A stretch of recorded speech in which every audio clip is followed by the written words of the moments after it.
Hello everyone and welcome to Blogging Theology. Today I am delighted to talk to Aisha Gray Henry. You are most welcome. Salaam alaikum. Wa alaikum salam. Lovely to see you. Paul. Lovely to see you. Welcome here. Aisha Gray Henry, also known as Sister Gray, is an American writer, Islamic scholar, filmmaker and editor, amongst other things. And you're Director of Fons Vitae books, I hope I pronounced that correctly, got the Latin right, a non-profit academic publishing house which focuses on translating the great classical texts of Islamic spirituality. She co-founded the Ghazali Children's Project with Sheikh Hamza Yusuf more than 10 years ago, I think. She has continuous teaching experience from 1996 right up to the present, having taught elementary school through to university courses, as well as adult education, and delivered various community lectures. She studied at Al-Azhar University in Cairo for 10 years and is a research fellow at Clare Hall at Cambridge University.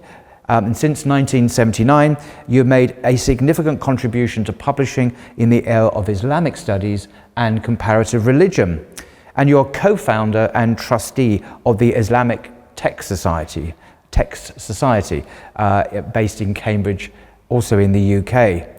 So, Sister Gray, my first question to you is, and there's an awful lot to discuss, I know, is what is the Ghazali Children's Project? That's our main theme, I think, for today. What is that? Well, this is a project that really is the culmination of what I suppose, supposed to be delivering as a human being. I got interested in al-Ghazali in 1967 in New York City. I majored in world religions, and I happened to be reading al-Ghazali's autobiography called The Deliverance from Error. Oh, yes. And I read it, and my hair stood on end, because here was someone, one of the greatest scholars of all times, saying, I'm on a crumbling bank, up and away, if not now, when? And I've always been on that crumbling bank, and I'm always wondering when I will try to finally let go of the egoic life and be more present and act from my heart. And I read that and I thought, I really love him. And that interested me in Islam. And then ultimately, after my husband and I drove we sailed from New York to Tangiers, drove to Cairo across the desert, had a daughter born in Libya under the kingship of King Idris, Allah Yerhamu. Then we had 10 years in Egypt meeting some of the greatest spiritual scholars imaginable. And we were there with a lot of other young people, Japanese, French, English. And then we thought, we have to give back. We've seen the beauty of the Islam and the manners and the quality in these wonderful people. And we did films all over the Muslim world. We visited the Muslims in Taipei and Japan and Indonesia, India, etc. So we moved to Cambridge in 1979-80. It's not Cambridge, Massachusetts, but Cambridge in the England, UK. England, here. And we opened up the Islamic Text Society with the aim of finding great scholars to translate the Islamic spiritual classics into beautiful English and produce them with the elegance they deserved. And this is how it all began. And of course, Ghazali was the first thing.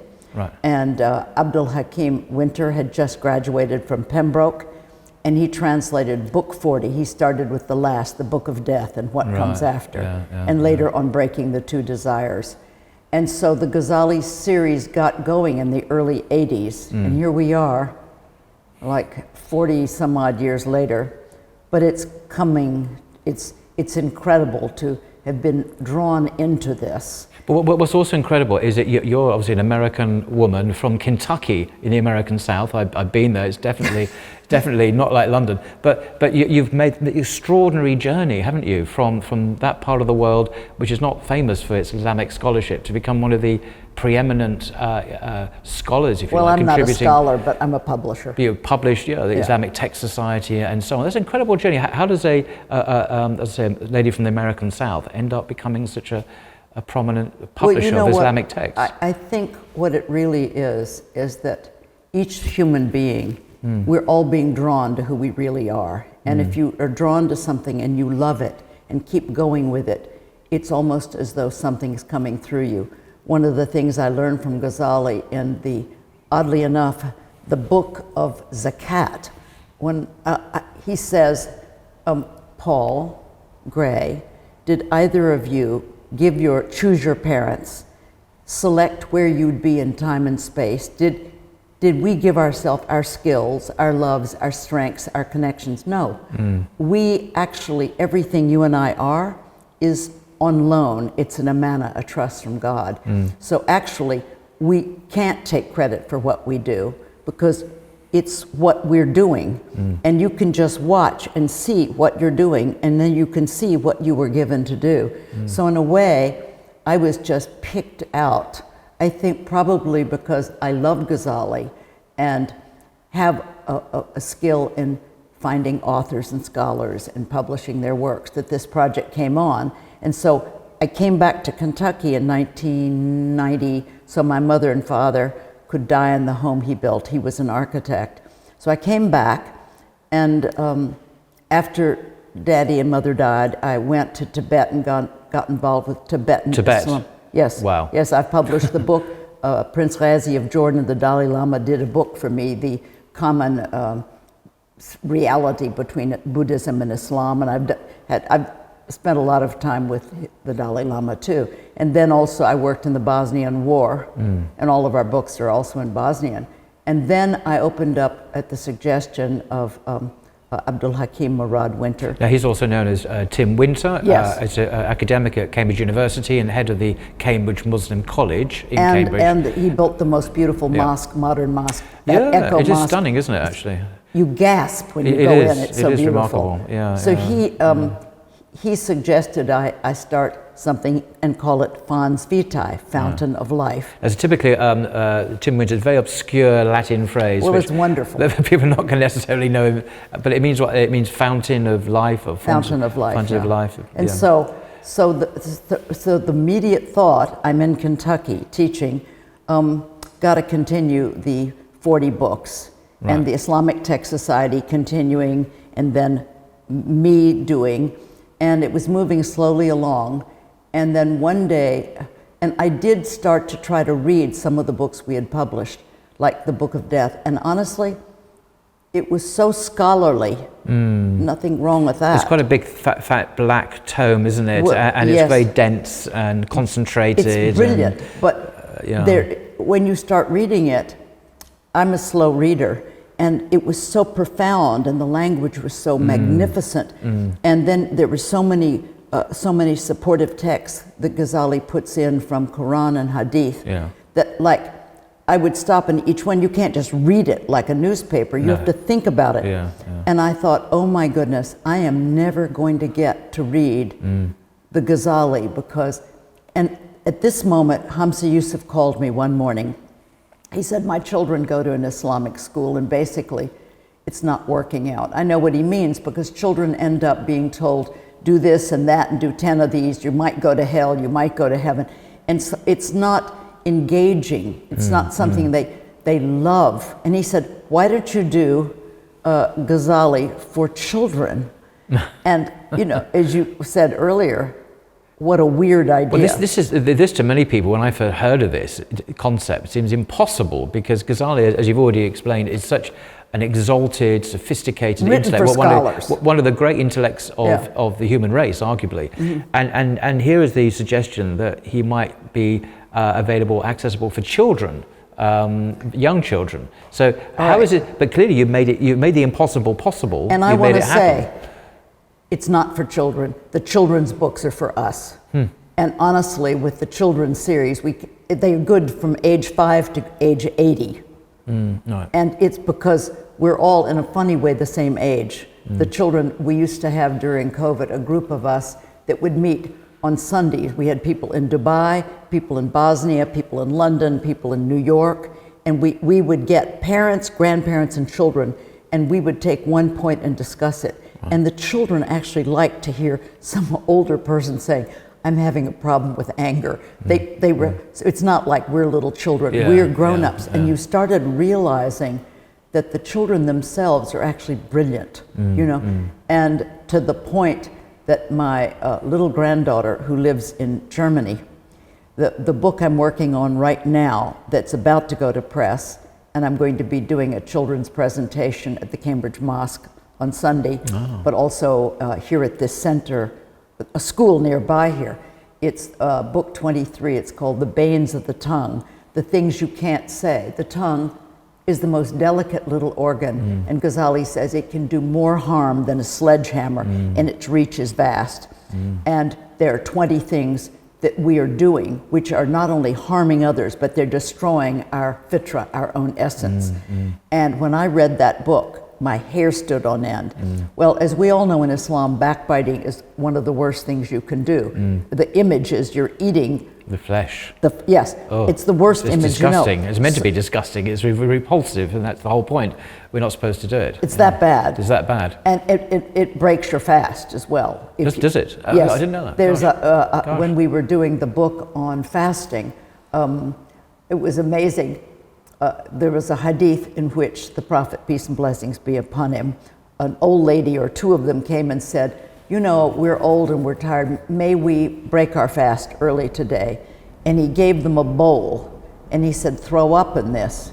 And to the horror of the onlookers, pieces of flesh and blood went into the pot. He said, you already broke your fast because you were gossiping. Gosh. And that's a Sahih hadith. So even fasting is broken because there's an inner fast and there's an outer fast, of course. And so then what happened with my granddaughter, who's now 12, but when she, 10, 11, whatever she is. So I called her last year and I said, you won't believe this, but Imam al-Ghazali points out that there's the gossiping you do out loud, but we are always talking to ourselves because we have an inner conversation, right? And so he said, when we are talking to ourselves, making judgment, oh, isn't he horrible? Oh, yuck. He said, all the inner conversation is mostly based on assumption without facts. And we are gossiping in front of our true selves. And you know what my granddaughter said, the 10-year-old? She said, Granny, she said, we do it all the time. She said, do you know, when I look out the window and I see homeless, I've thought, yuck. And she said, but I didn't know their circumstances. And she said, there's a boy in my school who's spoiled, and I've really hated him. Now I realize I don't understand what brought him to this. This is a 10-year-old. Of course, she started Ghazali when she was 5 years old. And what the project does, now that you asked what the project is, it reframes, it gives children and us a new lens through which to see everything. Because, of course, we are given the principles in Islam of all the things we should understand and know, and how to do wudu and prayers and the whole. But what Ghazali does is he goes inside and opens up the inner transformative meaning of each thing. It's not like, he says, for example, prayer. You know, often your mind wanders, you're not concentrated. So he points out that if you, Paul, had issues or problems in your life, could you go to the head of the BBC or a prime minister here and they would have time to listen to you? No, but God is always waiting and wanting to hear from you. And he said, when you begin a prayer, you start with the takbir. He said, at that moment, and you can try this yourself, bring yourself into remembering, I am standing before Al-Malik. Whoa, get into that position. And he said, if you say things like subhanallah, don't just say subhanallah. Get into the mode of being of awe, right? If you are saying, ihdina sirata, right? Be contrite. Don't just ramble through your prayers. Not that it's not perfect to do your, but he said, if you can actually change your mode of being, ayah to ayah, and be present. And if you try this, of course it slows down the prayer amazingly, but you're in a space that kind of opens into infinity. So he shows you how, by going into everything you're doing, he opens out the inner meaning. That's one thing that struck me some time ago when I was a Christian, actually, before I embraced Islam, alhamdulillah, was having been schooled in the teaching of Jesus in the Gospels, like in the Sermon on the Mount, for example, or the parables.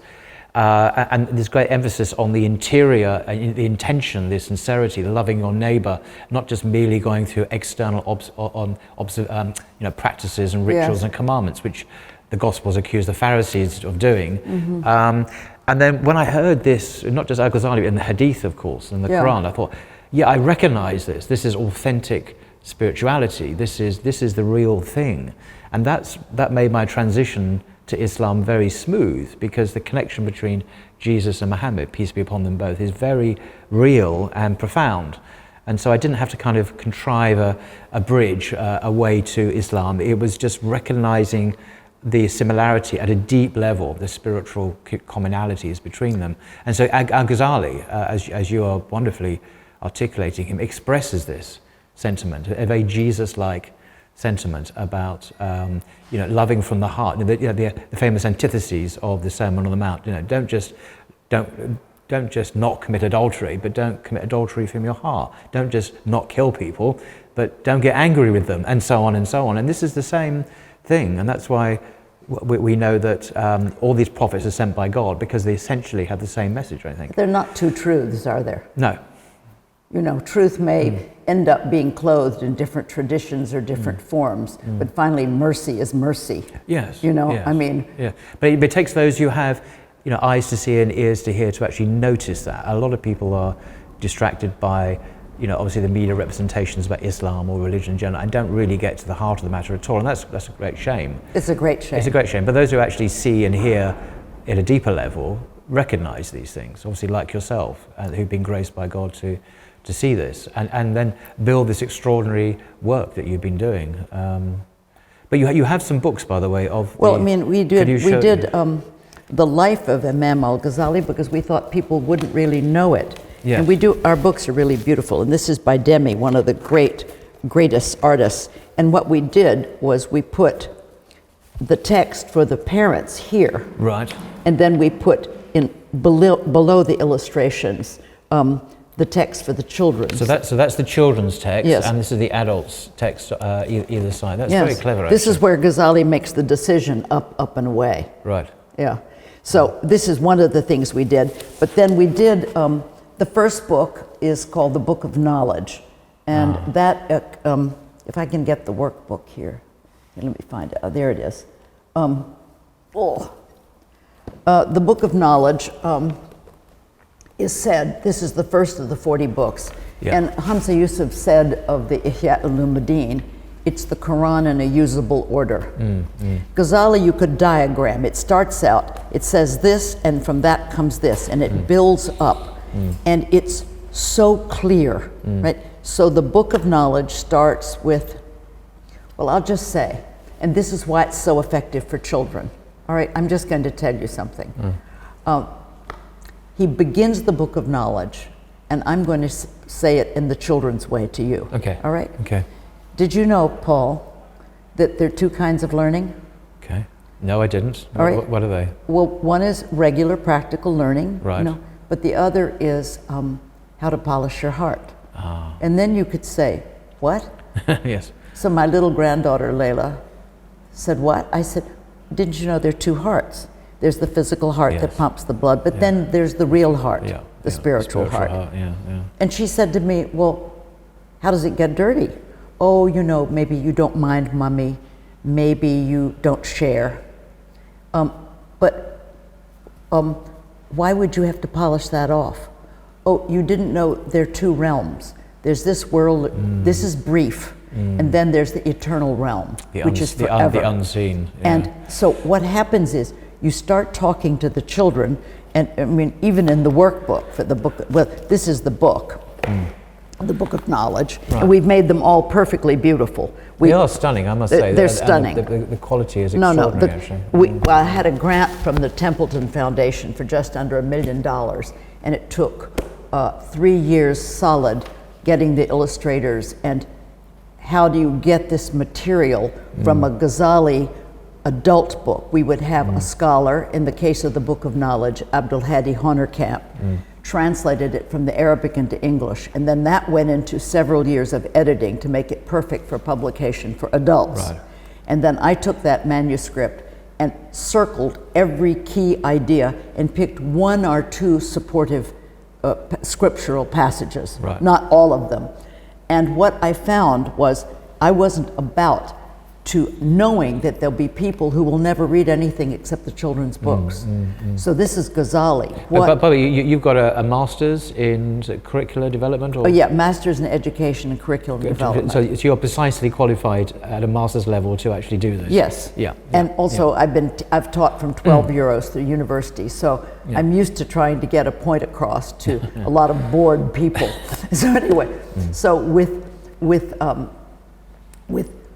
what was I talking about here? So I interrupted. No, that's all right. You're talking about, obviously creating a Ghazali for children from this bigger so text.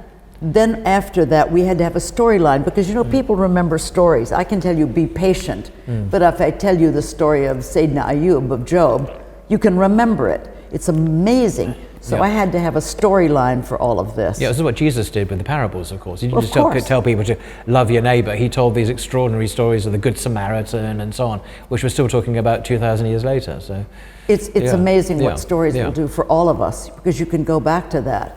And so with the Book of Knowledge, there's a storyline. Yeah. There are a group of children who are, coming home from school in some Islamic towns. I mean, they're talking about, mother is really angry, I'm missing prayers, I'm late, and I don't know why we have to do all of this, right?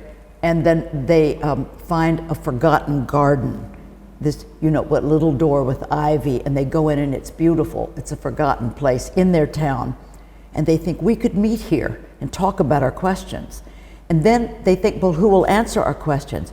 There's that old man who sits in the Medan every day, and the birds are on him and the squirrels, because he's no ego, so nothing's afraid of him. So they go over to old Hajj Abdullah and they say, will you, sir, kind sir, come to our garden, a few days after school and answer questions? And he says, I will do this, but I won't answer from myself. I'll answer from Imam al-Ghazali.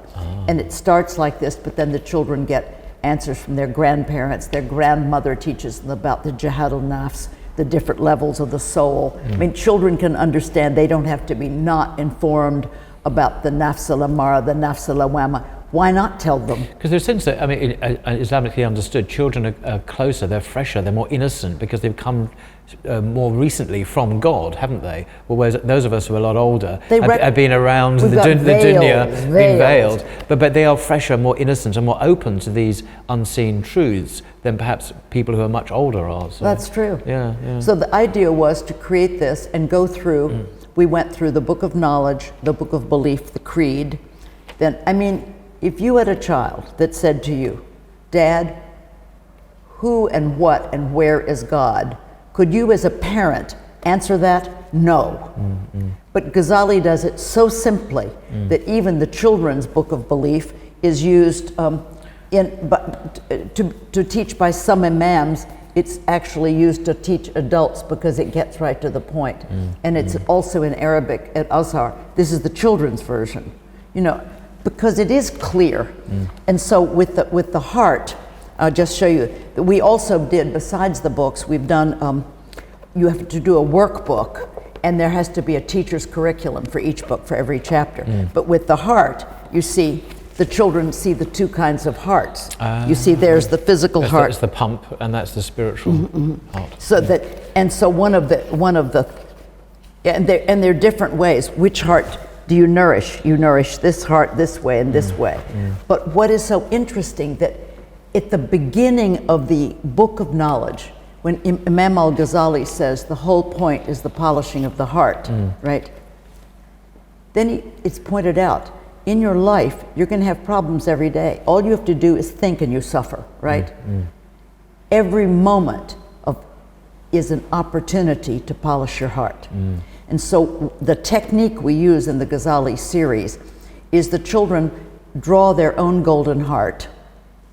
Some of them have made it out of Velcro and then they put dots on things they have to work on, right?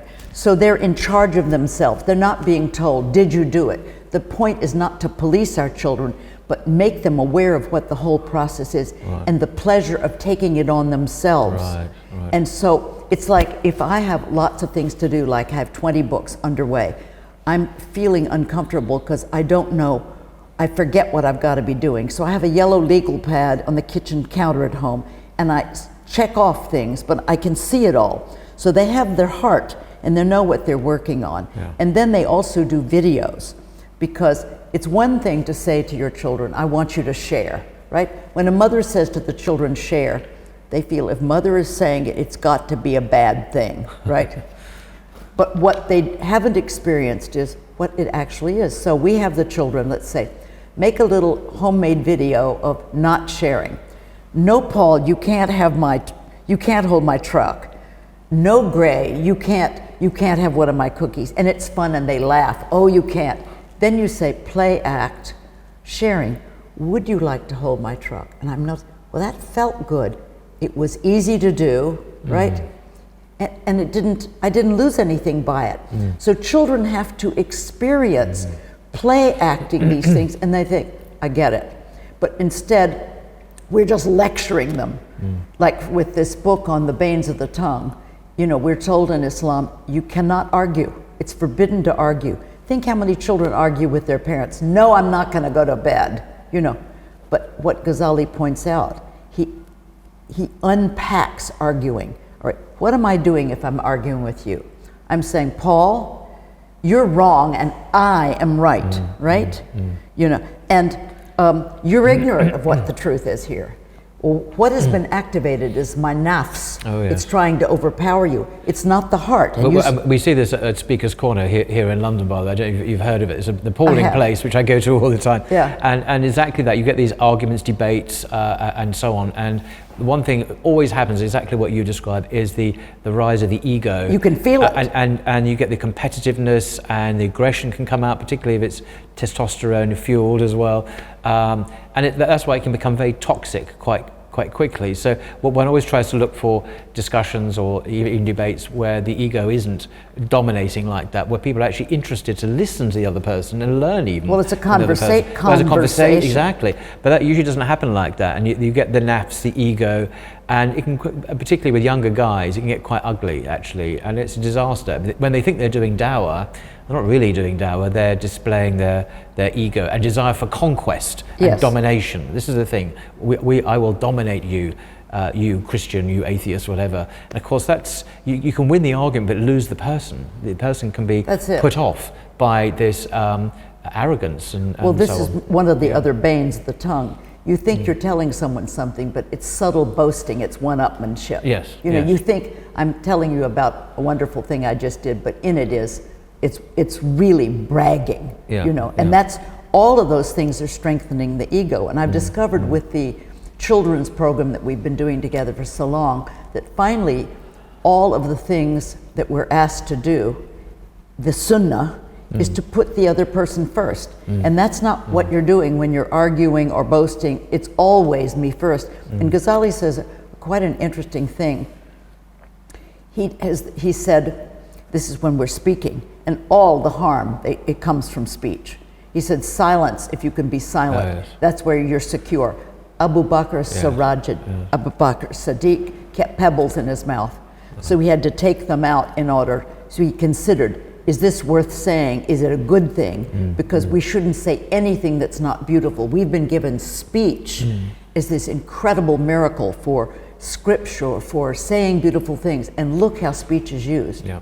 Even, I mean, so Ghazali says that when you're about to speak, this is, you're talking about the heart and Sayyidina Isa alayhi salam. When you're about to speak, you should pause and let the heart consider what it's about to say. But my granddaughter drew this. He says, but mostly the tongue is out in front of the heart. So that's a slip of the tongue. And once you've said something that's hurt someone, it's like toothpaste. You can never get it back in, right? It's gone. So he said, so the heart considers what it's about to say. And then you realize what's going on. If we're speaking from the heart, our heart has no ego. It's pure presence. It's pure goodness. And we have like a tube around of us, our packaging. You're from London and you this and that. I'm from Kentucky. I do this. I don't like broccoli. I've got this whole packaging this narrative, which my egoic lower nafs, and it's a veil. And whenever I'm doing things through it, look what you're doing. You're misunderstanding, you're judging other people through your packaging. So the whole point of acting from the heart is what the Ihya Ulumuddin is about. You know, it's also listening to the heart as well, isn't it? It's not acting from, but listening to it. That's right. But being in tune with one's, with that organ, that spiritual organ. No, the whole Ghazali project is the polishing of the heart. It's really interesting. And so the books, you know, go right on through. We have the Book of Belief, which is the Aqidah, what we actually believe. And then here is the Book of Purification, you know, and I use for the end papers like water, these tiles from Morocco. And I mean, the story of what you should really be doing in wudu, and it's extraordinary. And one little boy told me, you know, I got my wudu down to about 30 seconds. He said I could get it done. Whereas what you're supposed to do is, as you're washing your hands, which symbolizes action, dear God, forgive me what I've just been doing. May what I do now please you. The mouth, forgive me may what I say, may what I listen to, may my feet take you to where it pleases you. Do you see what I mean? Even the children in the story notice, oh my goodness, we are actually 5 times a day given a time to like really observe and ask forgiveness and renew and purify. So what you do is you get little children. I mean, my grandchild, I would look and she just goes like this, polish the heart. They know exactly what they're doing. And one day I videoed my grandson putting dots on his heart lying on the floor, and he said, here's for not minding mommy, here's for making all the noise in the house. They know exactly what they're doing. But what you're doing, instead of criticizing them and putting them down, you're putting them in charge. And this is but in the process, what you're getting into is, it's really a project for parents. The parents, if they're not doing it with the children, then they won't be the right role model. You know, one day a mother called me and she said, my little daughter, Lena, she came up to me, I had a ladies' party, and she said, Mom, are you backbiting? And I said, may I speak to Lena? This little girl got on the phone and she said, Granny, she calls me Granny, she said, before I did the Ghazali chapter on backbiting, I didn't know about it. And I thought, didn't even know about it. Because our mothers always told us, if you don't have something good to say about someone, don't say anything at all. But this has to really be, otherwise it's just more and more teachings and platitudes that that are not totally understood. Oh, extraordinary. And the last volume? Well, the Book of Charity and Fasting is amazing, but and I spoke a little bit about the fasting. I mean, charity. Oh my goodness gracious. This is unbelievable. You know how I explained that everything we have is on trust? It's on loan to us. He says, he tells the story. Ghazali has incredible stories within stories. And then you're reading Rumi and other people later and you realize everybody's been grabbing al-Ghazali's stories. In the story, there's a rich man who has lands. And the king, God, goes to him and says, you know, there's a poor family in the town. Take them food, right? He said, oh, you know, these are my lands. They should work for a living. All right, I'll take the food. So he goes, and you should see the illustration, and he holds up the tray of food. So they're reaching up, they're feeling begging, they're feeling low, they're made to feel low. And also they're wondering, oh my God, are we now beholden to him? Next time he's in town, will we have to take care of the horse? So then, that's not the way to give, right? Then the king goes to a young man who is an orphan who's been adopted by people who've taught him finance and money. And he says, there's a poor widow. She needs money for her children to educate them. So he takes a tray of gold and holds it low. And he looks up into her face and says, oh, blessed lady, I beg you to receive what I bring on behalf of the king in order that I may fulfill some of my returning. So what you're supposed to do, if you give to a homeless out in the street, thank them. You thank them for giving you the opportunity to return all that has been given to you on loan. Wow. That's a whole other way to understand charity, isn't it? It's not that, oh my gosh, so now her kids can go to school. No, that's fine, but that's not what's going on. It's your actually finding the opportunity. And you have to thank those you give to. I mean, this stuff is unbelievable. On the Hajj book, I had made 2 Hajjs and many, many, many Umrahs. And when I did the book on Hajj, as I was reading Ghazali explain, not just going around saying things, standing here, postures, saying, all of that is good, but we don't understand what we're doing. And he points out that, to start with, when you're leaving in a vehicle to go to Mecca, you may have been on a camel or a cart, and today a van.